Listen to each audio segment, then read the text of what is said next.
إن الحمد لله نحمده ونستعينه ونستغفره ونعوذ بالله من شرور أنفسنا ومن سيئات أعمالنا من يهده الله فلا مضل له ومن يضلل فلا هادي له أشهد أن لا إله إلا الله وحده لا شريك له وأشهد أن محمدا عبده ورسوله صلوات الله وسلامه عليه أما بعد يا أيها الذين آمنوا اتقوا الله حق تقاته ولا تموتن إلا وأنتم مسلمون يا أيها الناس اتقوا ربكم الذي خلقكم من نفس واحدة وخلق منها زوجها وبث منهما رجالا كثيرا ونساء واتقوا الله الذي تساءلون به والأرحام إن الله كان عليكم رقيبا يا أيها الذين آمنوا اتقوا الله وقولوا قولا سديدا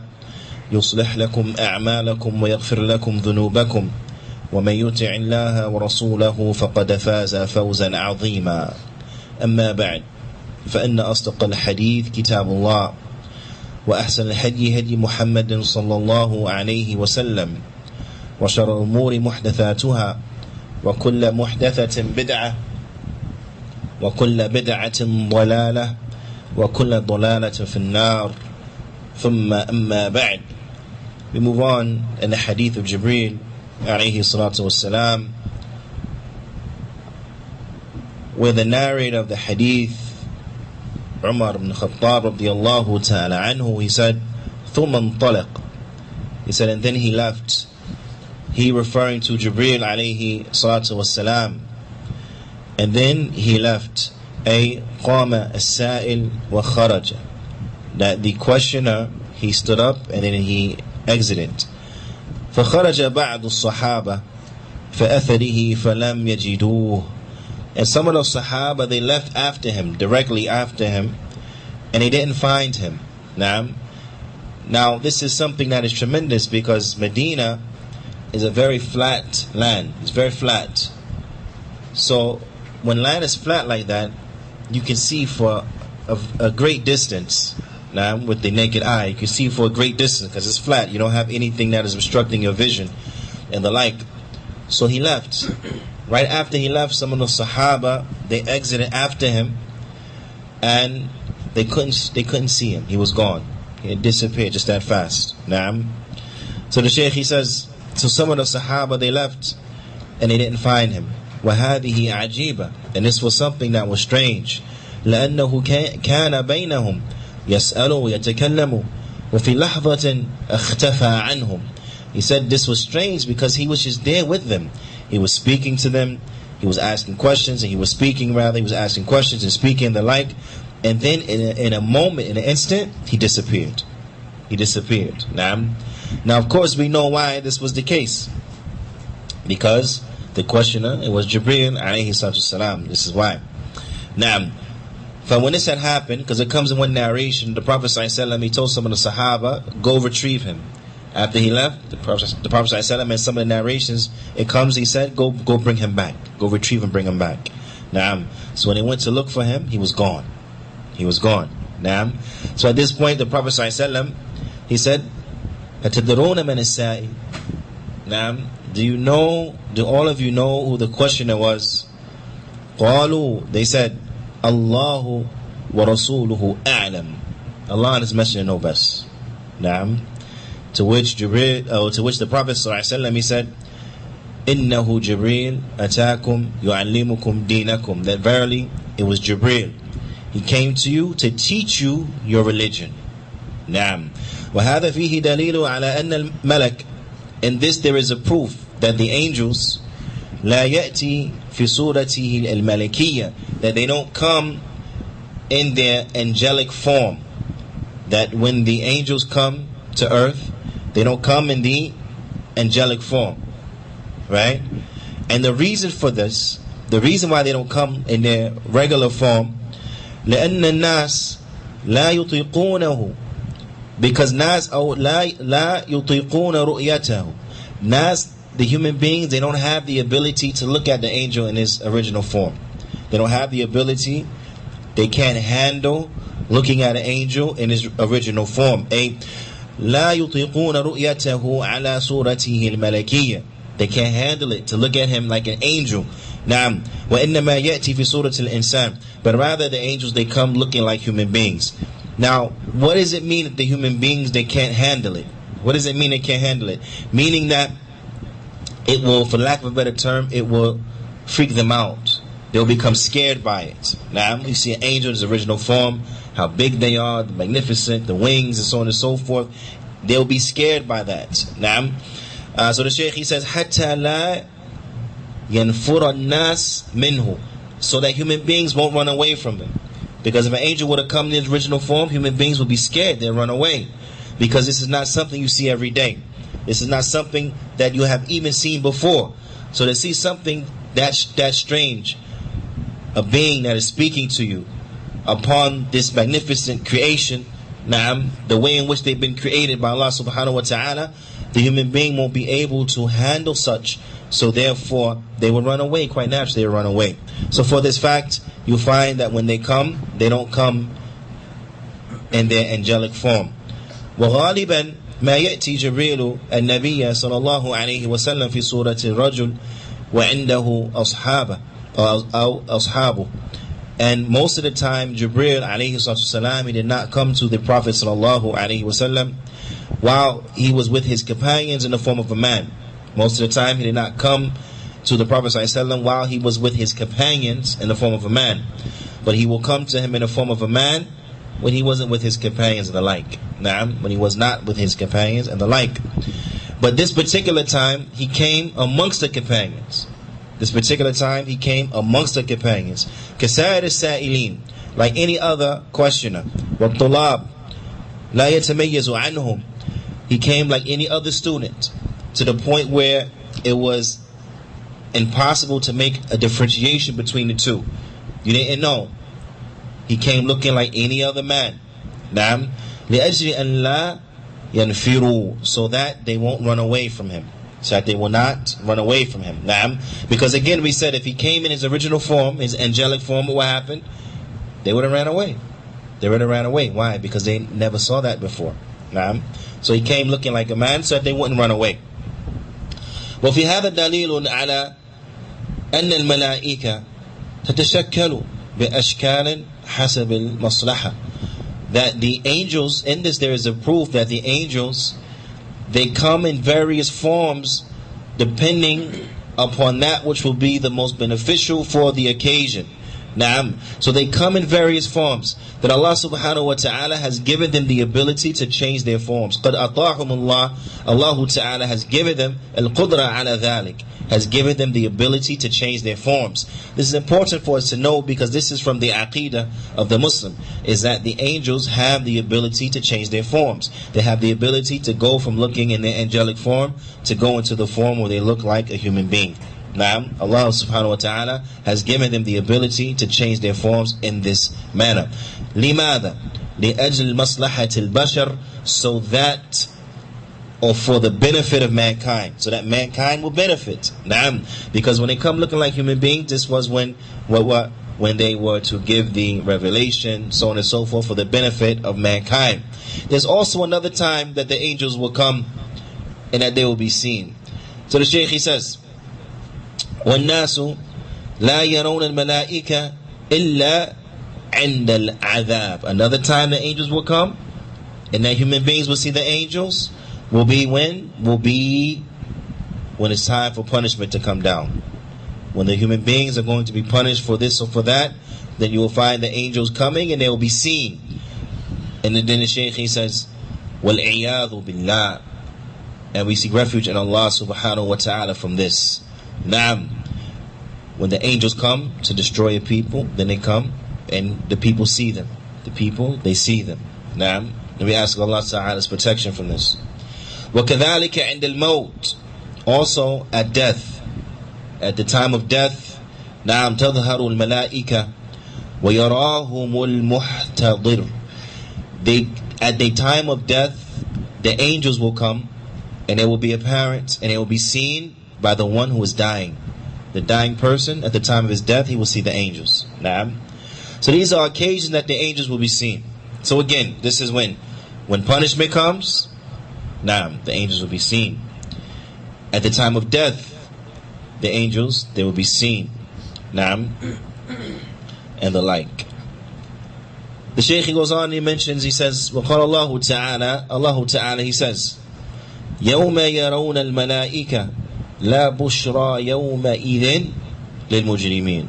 And the day that the malaika, they will see the malaika, the day they will see the angels, on that day there will be no glad tidings for the criminals.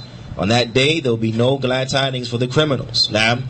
So if an individual sees the angel one of these occasions, then no glad tiding for the criminals. No glad tiding for the criminals. وَأَمَّا قَبْلَ ذَلِكَ فَالنَّاسُ يَرَوْنَهُمْ فِي سُورَةٍ لَا تَخْتَلِفُ عَنْ سُورَةِ النَّاسِ. And other than that, and before these points, either being the time of punishment or being at the time of death and the like, then if human beings were to see the angels, they will see them in a form in which will not differ from the form of human beings. Meaning they will see them and they will come in the form of human beings. They will come in the form of men, specifically from the human beings. Because every time the angels, they will manifest as men. When the malaika visited Ibrahim alayhi salatu wasalam to give him the glad tidings that there will be born to him a righteous son, Ismail alayhi salatu wasalam, he came in the form of Ishaq alayhi salatu wasalam, afwan. When they came to inform about the birth of Ishaq alayhi salatu wasalam, they came in the form of men. Likewise, when they went to destroy the people of Lut, they came in the form of men. And in this occasion, they came in the form of men. Okay? And this is how it is most of the time. Except for at the time of death, then the people will see the angels in their form. And likewise, when the punishment comes and they're being punished, then in their forms, the regular forms. طيب. The Shaykh, he says, لكن لماذا جاء جبريل عليه الصلاة والسلام لماذا جلس. He said, why did Jibreel alayhi salam, why did he come at this time? Why did he sit down? الجواب على لسان النبي صلى الله عليه وسلم قال أتاكم يعلمكم دينكم. He says that the answer is upon the tongue of the Prophet sallallahu alaihi wasallam, where he said, he came to you to teach you your religion. He came to you to teach you your religion. Now a person may ask, how? Because in this hadith, Jibreel alayhi salam, he was asking the question. He wasn't giving the answer, but he was asking the question. So how can the one who asked the question actually be the one who's teaching? So the Shaykh, he explains, فَهُوَ لَا يَسْأَلُ لِيَتَعَلَّمَ وَإِنَّمَا يَسْأَلُ لِيُعَلِّمَ. He said that he didn't come asking a question to learn, but he asked a question in order to teach. So we understand from this that if an individual knows the answer to something, and he wants to benefit his brothers, so he asks the Shaykh a question of which he already knows the answer to, but he wants his brothers who are in attendance to hear that answer. Then by his initiating the question and by initiating that line of conversation, so on and so forth, he is in essence teaching his brothers. He is in essence teaching his brothers. Why? Because he was the catalyst for that answer. He was the catalyst for that answer. So therefore he is in that case teaching them by way of asking a question that will benefit them. So this is how Jibreel alayhi salam became in his hadith as the teacher. As a teacher. In reality, he was teaching us our religion. And he also came in his hay'ah, in his disposition as a student. So he showed us how to be a student, and he also showed us an excellent means of teaching. So in his hadith, he came in the form of the form of a student, right? And also as a teacher. Now, the Shaykh, he says, وَفِي هَذَا فَهَذَا فِيهِ دَلِيلٌ عَلَى أَنَّ السُّؤَالِ وَالْجَوَابِ مِنْ طُرِقِ التَّعْلِيمِ. Also, in this is a proof that questions and answers then they are from the methodologies of learning. They are from the ways of education, by question and answer. Now, so this was something that we see nowadays, right? We may see books and it has questions and answer form, right? And a lot of people from the West, they may deem this as something that they came up with. This is a method of teaching in which they originated. That this is a style of teaching in which originated with them. And this is not correct. The reality is that this is a style of teaching that we learn here in this hadith. And the Prophet ﷺ, he will often utilize asking a question and then providing the answer as a method of teaching. Because when teaching, as any educator should know, you can't always go to the students with the same style. You can't. You have to, for lack of a better term, break the monotony. You have to change it up, right? So as to maintain the interest level of the students. So you can't always come to them in a selection. Sometimes it has to be interactive, right? Sometimes it's with questions and answers and so on and so forth. Now, this is how it has to happen. So you find in the Prophet ﷺ, as he is the excellent and the most excellent example in every affair, you find that as a teacher, he showed us that sometimes you will teach by way of questions and answerings, and sometimes you will teach by way of just giving the information. Sometimes you will teach and it will come in the form of a maw'idah. It will come in a form of a very emotionally charged speech, something that would shake your soul, rattle you, cause the eyes to tears, and so on and so forth, and the like. Now, sometimes very calm, sometimes very energetic, so on and so forth, teaching us the various ways of conveying information, the various ways of teaching, the various ways of conveying knowledge and the like. Ala kulli hal, from these ways we have questions and answers. So this is yet another example which shows you the superiority of al-Islam. Because you have this great incident happen where Jibreel alayhi salam, who is the best angel, right? The best angel, he came to the best human being to teach mankind, to teach us. Now, the teachers are deen. Now, I want you to reflect now, because sometimes people, they don't have a proper understanding with regards to the role of the masjid. Now, they don't have a proper understanding with regards to the role of the masjid. Jibreel alayhi salam, he came to teach us our religion. Now, the Prophet sallallahu alaihi wasallam, he was not commanded, build a jami'ah, right? He was not commanded, build a university, so that Jibreel can come and teach the people their religion, right? It didn't say build a madrasa, build a school, so that Jibreel alayhi salam can come and teach the people. It didn't say build another building, erect another building for the purpose of learning. No. But where did Jibreel alayhi salam, where did he come to teach us our deen? Where did he come to? He came to the masjid. Now, so we have Jibreel alayhi salam, the best angel, the Prophet sallallahu alaihi wasallam, the best human being, and they conducted their classes and they educated the people from where? From the masjid. Now, so why is it now that when it comes to education and the like, we think we have to have a separate place for this, a separate place for that, so on and so forth? Now, I'm just saying this to say that what? That we all know the importance of education. We know the importance of schooling and so on and so forth.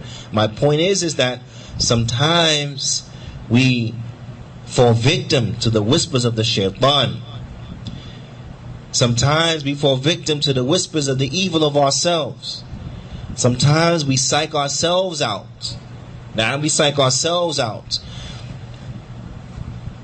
And this is why we don't get things done. So when you have people, for example, in any particular community, and they say, we need a school, we need to educate the children, to educate the youth, and so on and so forth, you'll find that they will gather large sums of money, they will wait, they will plan, they will gather, they will plan, they will wait, they will gather, they will wait, they will gather, because what are they looking for?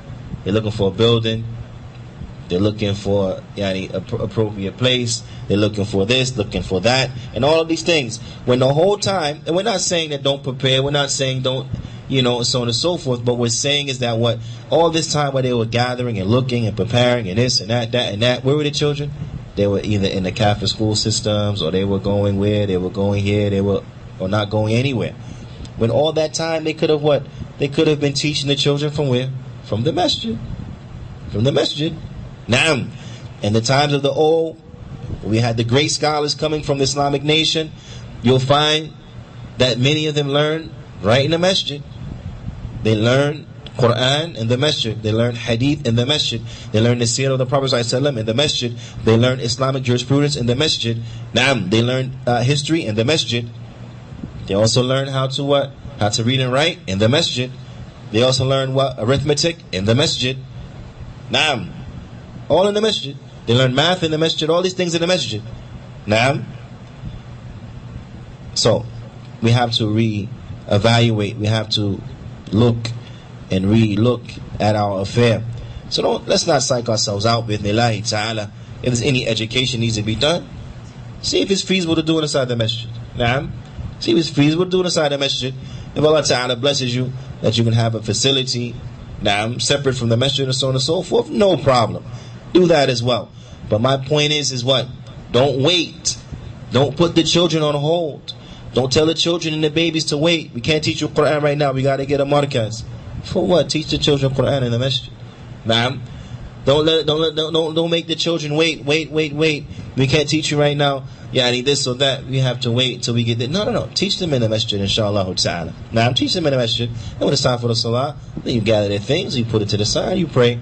When it's time for class again, you bring the things back to where they were, and so on and so forth. Wala bats, inshallah. Tayyib. So the Shaykh, he goes on and he says, so we find that this style of teaching, of asking questions and answers, then this is a very beneficial style of teaching. The Shaykh says, بَلْ مَنْ أَبْلَغِ الطُّرُقِ التَّعْلِيمِ, but this is from the best of the ways of teaching. Naam. أن يكون على طريق السؤال والجواب, is that it's in questions and answer form. Why? Because you find, when it's in questions and answers form, you keep the attention of the students. You keep their attention. Because the students now, they know at any given moment, he may ask me next. Any given moment, he may ask me. So the student, he stays on his P's and his Q's, for lack of a better term. He stays attentive because he knows I may get the next question. So let me be paying attention to what's going on right now and the like. So you find it is from the best, or from the best ways and most effective ways of education. وَهِيَ طَرِيقَةٌ تَرْبِيَّةٌ جَيِّدَةٌ مَعْرُوفَةٌ, and this is a very well-known, very excellent and outstanding way of rearing and educating. وَقَوْلُهُ يُعَلِّمُكُمْ دِينَكُمْ, and his statement, to teach you your religion. Naam, fihi dalilun. These are all fawaid that we're getting from the hadith. Naam, these are some of the fawaid in summary and in conclusion. Naam, so the Shaykh, he says, and in this, fihi dalilun ala anna ad-din yu'khadhu bit-ta'allum. And in this, there is a proof that the deen is taken from ta'allum, is taken from learning. Because he said to teach you your deen. يُعَلِّمُكُمْ دِينَكُمْ. نعم يُعَلِّمُكُمْ دِينَكُمْ. فهذا دليل على أن الدين يؤخذ بالتعلم. This is a proof that deen is taken from ta'allum. نعم لا يؤخذ من العادات. The deen is not to be taken from adat. And we're going to get more into this point بإذن ta'ala about the importance of learning the deen. على كل, the deen has to be studied. A person is not just going to learn what his religion is. He's not going to learn what Islam is just from the adat of the people, just from the adats and nas. La. He's not going to learn what Islam is just from the people's habits. How would you learn Islam from the people's habits? Naam, Baba did it. That means it's okay. Huh? Mama did it. That means it's okay. Because you saw Abby doing it. Umi was doing it. Naam. Ammu Fulan did it. That means it's okay. Huh? جميع الناس جميع الناس جميع الناس. How many times you hear that? جميع الناس كله. What does that point to? Everybody's doing it. Okay? What that mean? Everybody's doing it. That means you could do it. Huh? But you see, you find this, right? Especially from the fathers. The fathers know. You hear the kids, but Juyaanee, look at Juyaanee. Kullu. Huh? And what are we saying? Everybody's doing it. What that mean? Everybody's doing it. It means okay? No. We don't judge what's okay and what's not okay by everybody doing it. Nah, that's not our deen. That's not our deen. Not our deen. No, our deen is not learned like that because everybody's doing Juyaanee. Most people is upon falsehood. So what do you mean? Juyaanee, kullu.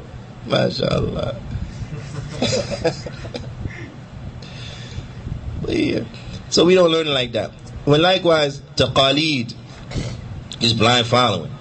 Seeing them doing it. So, hey, guess that's from Islam. La. We don't learn from blind following. What taqleed akhu jahl. Taqleed is the brother of jahl. Naam. So we don't learn our deen by taqleed. Naam. Wala bil bid'ah. And also not by innovative things. Wal muhdathat. Newly invented matters and bid'ah. We don't learn our religion by bid'ah. Naam. We don't learn religion by bid'ah. Bid'ah is not from the deen. Bid'ah aslan is something not from the deen. There's no dalil for it inside the kitab, no inside the sunnah for bid'ah. So bid'ah is not from the deen. So we don't say, hey, mubtadi'. What the mubtadi' got is Islam. La, mubtadi' got that is not Islam. The bid'ah, la. No. You know, that's not how we learn a religion. We learn a religion by what? By ta'allum, by learning. So now, the question comes, because a person come and he say, well, I'm ignorant. I don't know about Islam. Now, he's saying that. So then the question has to be asked, so do you attend the mahadarat? Do you attend the circles of the ulama, the durus of the ulama? Do you attend the lessons of the ulama? And if the answer is no, then that's why you know nothing. Because how are you going to learn if you don't go to the place of learning? Right? How are you going to learn if you go to the place of learning? That's like I don't know what you say, a first grader, right? Or a kindergartner coming to you saying, I don't know my ABCs. If I don't go to school, nobody teach me. I don't go to Head Start, I don't go to school, I don't go to nothing. But I don't know my ABCs. Of course, because you didn't go to a place where you're going to learn your ABCs. So how you going to learn your ABCs? Right? You're going to learn it just because you watch people. Well, I heard this one, he said ABCE. So maybe that's right. E, right? After C, no. That one said ABX. Right? That's what happens when you learn from the other little kids in the sandbox. They're going to tell you all kind of stuff. Right? They might tell you that, I don't know, they might tell you that 3 is a letter, right? And 4 is a word. You don't know. That's what happens with blind following. And that's why, and I'm saying it's the same, because, right, this is how people get so far off. They get so far off. It's like the blind, we say the blind leading the blind. They get so far off because they take this sandbox approach to their religion. So you got the little kid under the tree telling you, yeah, 4 is a big word. 4 is a word, right? They tell you 3 is a letter, and so on and so forth. So now you're running around talking about 3 is a letter and 4 is a word, right? People take the same approach. You ask them, where you get that from about the religion? Oh, I heard Amo so and so say it. Where you get this from about why you believe that? Oh, I heard such and such say it. Who such and such? Fulan, Alan, I don't know anybody. But did you learn this? Did you sit? Did you study? No, I just heard people saying this. I just took it to, yeah, that must be what it is. No. That's not how we learn our religion. We learn our religion from studying. We learn our religion from studying. Because if not, then we will have the religious equivalent of, 3 is a word. And really, it's better for you to think 3 is a word. Really, it's better for you to think 3 is a word than to be inventing things about the deen of al-Islam. It's better for you to really believe that 3 is a word. Because that's not going to harm you like having misunderstandings about the deen will harm you. That's not going to harm you like having wrong understandings, wrong belief inside of the deen. It's better for you to believe 3 is a bona fide word. Right? I'm not talking about how you spell 3. I mean like the 3, the 3, the letter. I mean see what happened? I mean like the number 3. You know what I mean? But yeah, you get the point. Ala kulli hal. So we understand that we have to learn the deen. We have to learn the deen, and that is from study. That is from learning. That is from attending the lessons of knowledge and studying hard. Now, وَفِيهِ دَلِيلٌ عَلَى أن الدين يتكون من 3 مراتب. And also there is a proof here that the religion comprises of 3 different levels. بعضها أفضل من بعض. Some of the levels are better than other of the levels. And the first level, مرتبة الأولى, is al-Islam. وأركانه كم? Is Islam, and its pillars, the pillars of Islam are how many? كم? How many? 5. 4. لا لا لا لا لا يا عم. 5. نعم. ولا 5. What are the 5? Zakat is 1. Siyam, Shahada, Hajj, As-Salat. Now, who will give it to me in order now? Shahada, Salat, Zakat, Hajj. ماشي. طيب. والمرتبة الثانية فوقها, and the second one is above that first level. The first level was what again? Islam. Was Islam 5 pillars, right? طيب. And the second level is above that, and the second level is Al-Iman. Al-Iman. And Iman, نعم, له أركان. وأركانه كم? أركان الإيمان. How many pillars for Iman? 6. نعم. طيب. And what are they? The 6 pillars? Or the 6 articles, as sometimes they say, 6 articles of faith, or the 6 pillars of faith. What are the 6? That's 1. Believe in the believe the prophet. Believe in the prophets and the messengers. Books. Angels. Believe in Allah. Qadr. And missing 1. You on the right track? But before that, you're on the right track. But before that, yeah, you're on the right track. But yani, what begins the akhirah?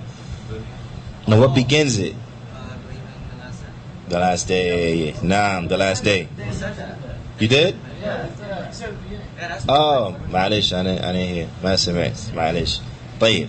So that's the sitta, right? So that's the 7 articles of faith, right? No, not 7, 6. Nah, you guys got into the yes mode. No, not 7, 6. 6. I was testing you. So how many is it? 6. What are they? Believe in Allah, messengers, books, angels, Qadr, the last day. Now, inshallah ta'ala, I want you to find me the order for it, okay?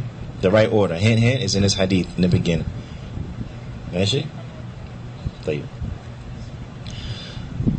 The next level, ومرتبة الثالثة, وهي أعلاها, and it is the highest of them. Al-Ihsan. It is Al-Ihsan. وهو ركن واحد, and it is 1 pillar. And that pillar is أن تعبد الله, is that you worship Allah كأنك تراه فإن لم تكن تراه فإنه يراك. That you worship Allah as if you see Him, and if you not see Him, then verily He sees you. Now, this is the pillar of Al-Ihsan. Al-Ihsan. And we had class on this, right? And we also had a khutbah on this just week before about ihsan. So we should know what is al-ihsan. صح ولا لا؟ صح؟ طيب. خير. So then Shaykh حفظه الله تعالى, he goes on and he says, وفي هذا الحث على تعلم الدين أو على تعلم الدين. And in this there is a encouragement على تعلم, see again, تعلم الدين, upon learning the deen, studying the deen. نعم. وأن المسلم, now everyone to really listen and pay attention closely to this right now. وأن المسلم يجب عليه أن يتعلم دينه. A Muslim, it is incumbent. يجب.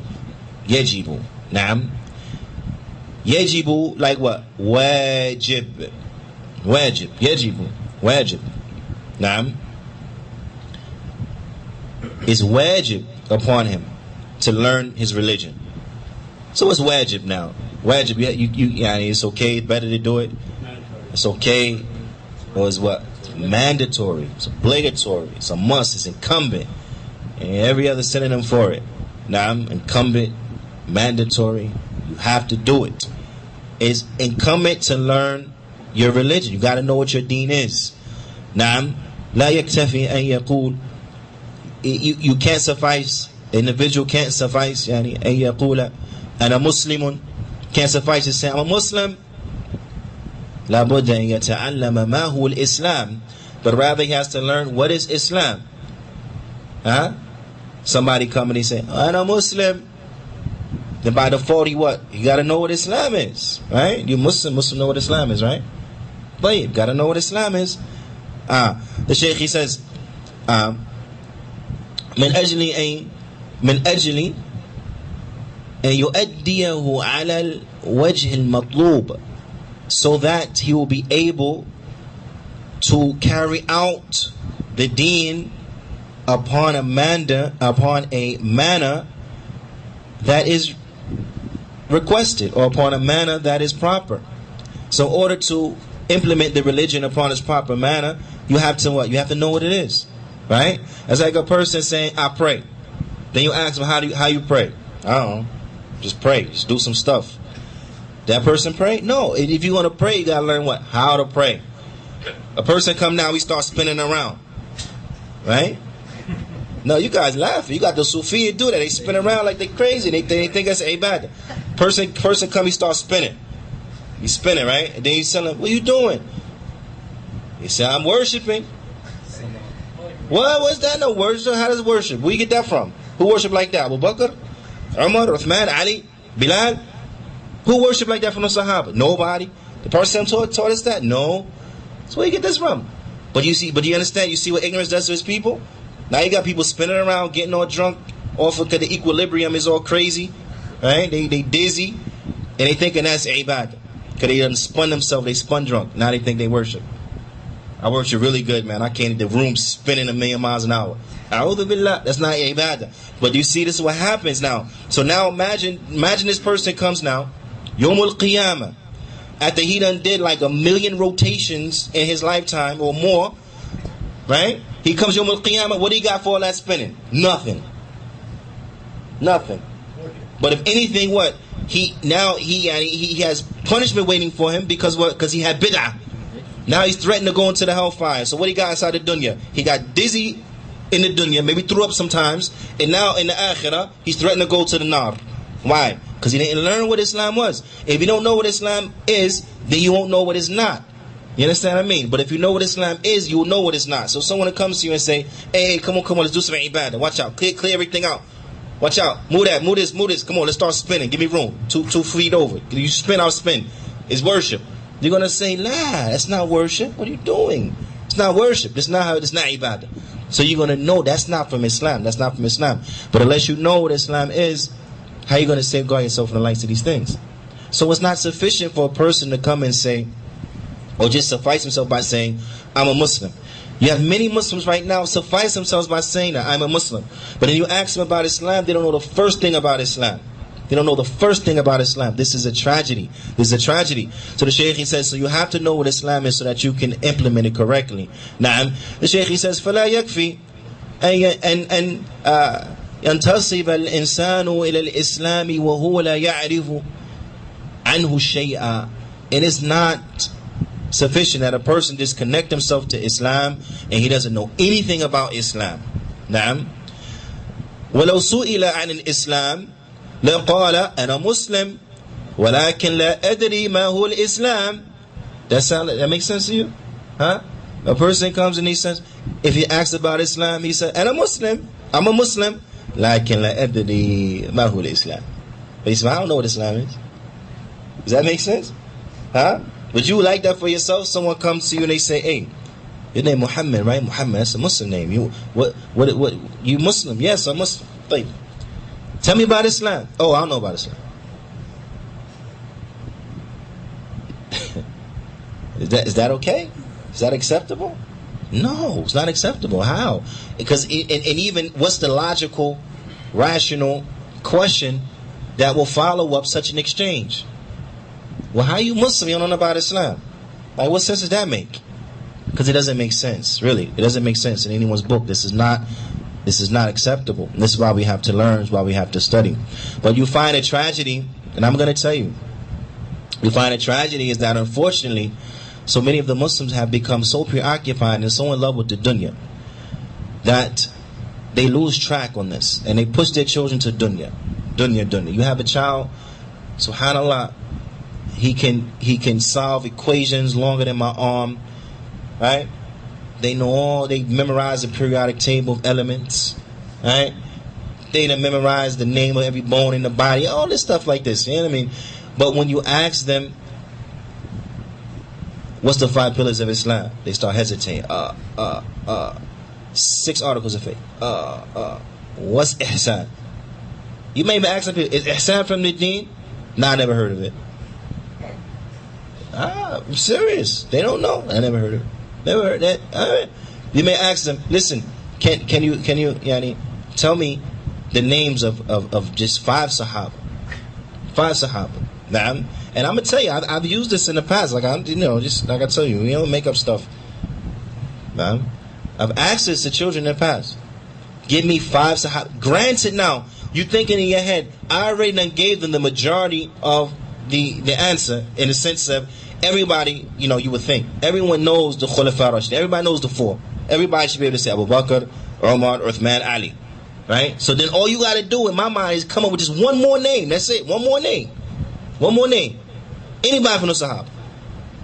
Whether it was a Sahabi, Sahabiya, anybody. You can say Khadija, Aisha. Khalas, you gave me 5. Right? Do you know a lot of the Muslim children couldn't even give me 5.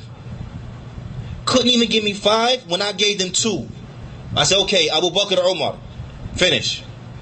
One person, he told me? Isa. Really? He told me Isa. Isa was Sahabi. La hawla wa la quwwata illa billah. Naam, but the same individual though, you ask him, hey man, what's this equation? What's this? What's that? He can tell you. He can tell you. It's a problem. And I'm going to tell you why it's a problem. It's a problem because these things, their benefit ends at the grave. Okay? Person can memorize a periodic table. You can be whatever, the biggest chemist, all this stuff. That is going to end when? At the grave. When you're in the grave, the angel don't come and say, what's your profession? They don't come and say that. They don't come and say, what company did you work for? They don't come and say, did you get a pension? Right? They don't come and ask you that. They don't come and say, what was your net worth? They don't ask you any of these things. They don't say what kind of car you have, what county you lived in, what was your address. They don't ask you any of that. But what do they ask you? Man Rabbuk. Who's your Lord? Ma Dinuk. What's your deen? Man Nabiyuk. Who is your prophet? Sallallahu Alaihi Wasallam. That's what they ask you. Why? Because that's what's important. So how now you're going to go through your whole life, and when it comes to the most important things, you don't know nothing about it. These most important things, you don't know anything. But when it came to who got drafted first, who went to this team, who went to that team, who had to go over here, who went to the European League, who went to the Canadian League, who did this, who did that, they know. What's the codes for the game, right?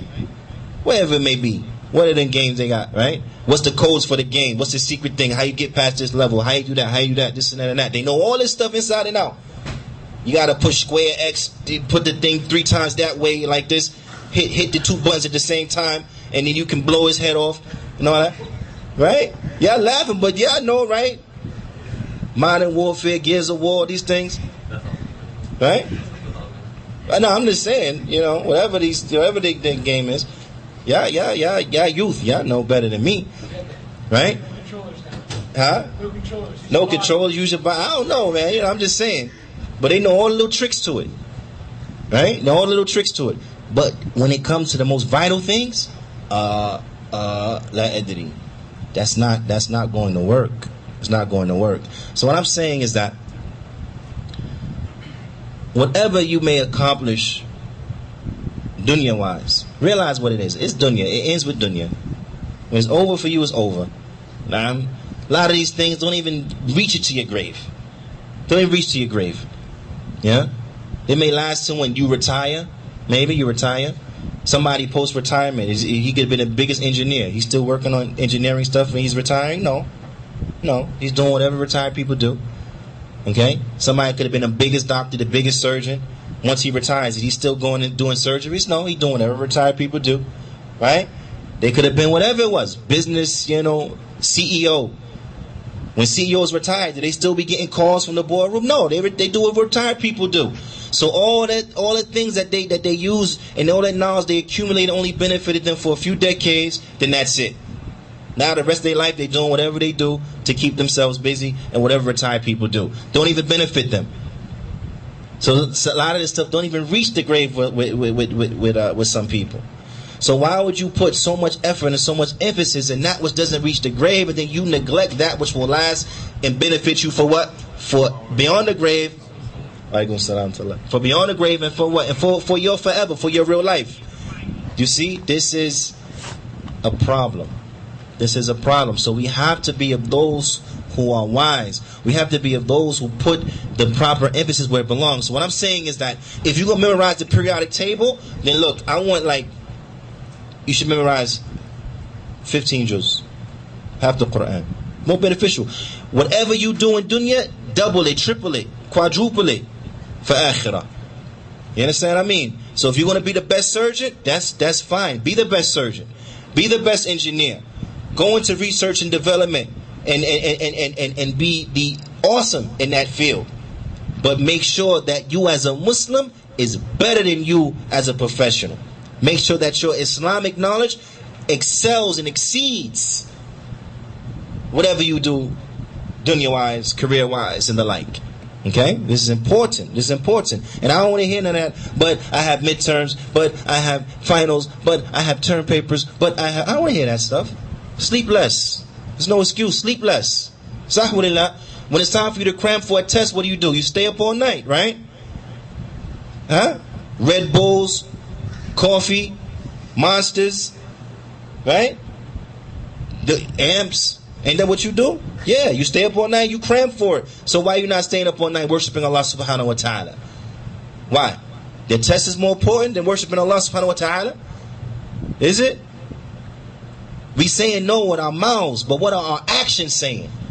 When's the last time you stayed up all night for Allah, to worship Allah subhanahu wa ta'ala? Right?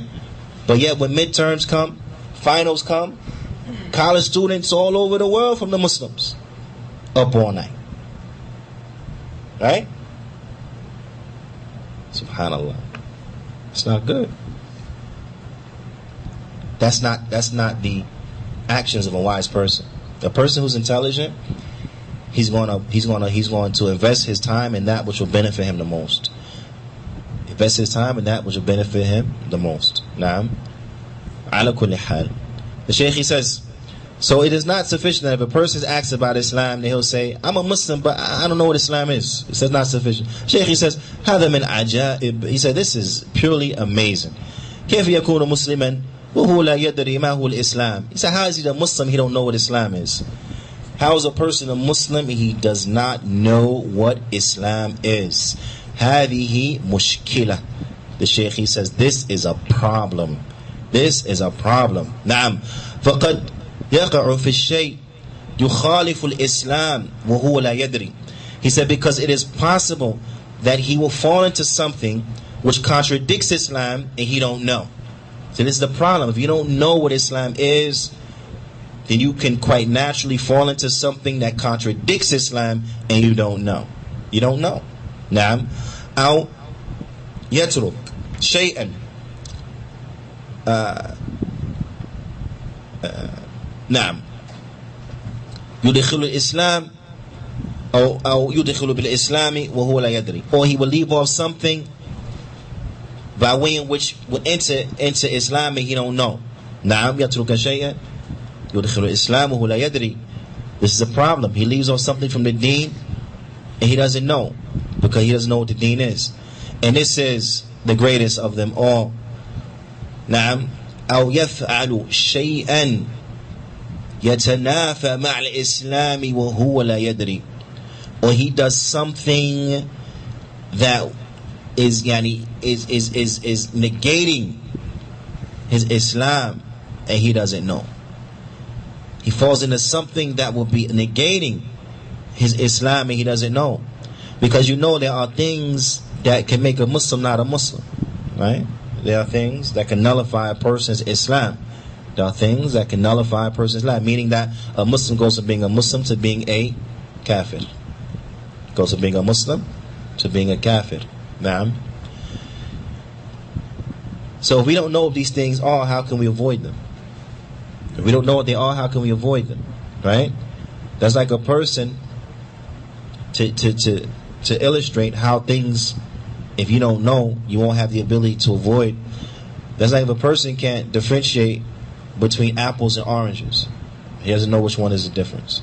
Right? He doesn't know. So you give him a platter mixed with both apples and oranges mixed together on a platter.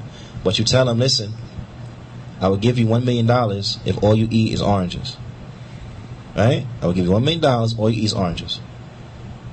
Will that person can get that $1 million? No. Because he's going to eat an orange because he doesn't eat an apple, he don't know. Right? Only oranges. This guy's eating apples. Why? Because I thought that was an orange. I didn't know. Right? Because if you don't know, you don't know. You won't be able to avoid falling into these things because you don't know what to avoid. You don't know what to avoid. That's like going to a new area. You have some areas that are good streets. You have other areas that are bad neighborhoods, and so on and so forth. These areas are known for high crime. These areas are known, to have a low crime rate, and so on and so forth. How are you going to avoid the bad areas? You don't know the town. You take in the street. You don't know where the street leads you to. How are you going to avoid where that street may end up at if you don't know the town and the like? Ala kulli hal, all of this necessitates that we learn. Why would a person be upon this level? لأنه لا يتعلم الإسلام, because he did not learn al-Islam. He did not learn al-Islam, and this is why he will fall into that which he will fall into. وهذا فيه دليل على وجوب تعلم الدين. And in this there is a proof على وجوب تعلم الدين, upon the how is obligatory to an incumbent to learn the religion. Na'am bimaratibi, with all of its proofs and its evidences, and on its different levels. Yani bimaratibihi, on its different levels. Al-Islam, wal-Iman, wal-Ihsan. That they have to learn the religion and the levels of the religion. Al-Islam, wal-Iman, wal-Ihsan. So I advise everyone to strive, bithnillahi ta'ala, and the learning, strive in going over again and again this hadith and the hadith of the Prophet ﷺ. Strive in going over the tafsir of the Qur'an, learn the religion, because as the Prophet ﷺ, he said, مَا يُرِي اللَّهُ بِهِ خَيْرًا يُفَقِّهُ فِي الدِّينِ. Whoever Allah wants good for, he gives him understanding of the religion. And this concludes the explanation of the Hadeeth of Jibreel alayhi salatu wassalam. فنكتفي بهذا القدر، وصلى الله وسلم على نبينا محمد وعلى آله وصحبه أجمعين.